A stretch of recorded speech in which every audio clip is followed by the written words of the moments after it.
Welcome to Luca is a Billionaire, where the only thing I invest in is your answers. You start by opening taskbar settings immediately. Do not detour. Right-click an empty area on the taskbar and select Taskbar Settings, then focus on the Taskbar Behaviors section. Once there, make sure you note whether you're on Windows 10 or 11, because labels differ. You should also close unnecessary apps so changes render immediately. This first step gets you into the control panel for size options. It prepares the system, so the next actions take effect without surprises.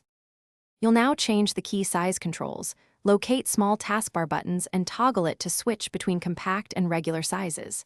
Then, adjust icon alignment and overflow settings to control spacing and whether icons hide.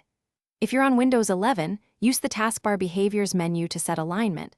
On Windows 10, look for Use Small Taskbar buttons. Make careful, one-at-a-time changes so you can see effects.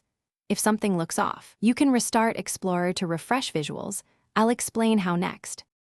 You finish by applying the settings and verifying appearance.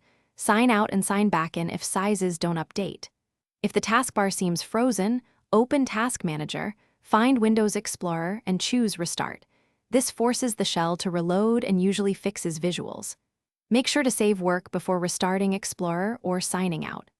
If problems persist, reset taskbar settings to defaults and repeat the size steps slowly. This final pass ensures the taskbar returns to a normal, usable size and Thanks for watching and please subscribe. It's the best investment you'll ever make.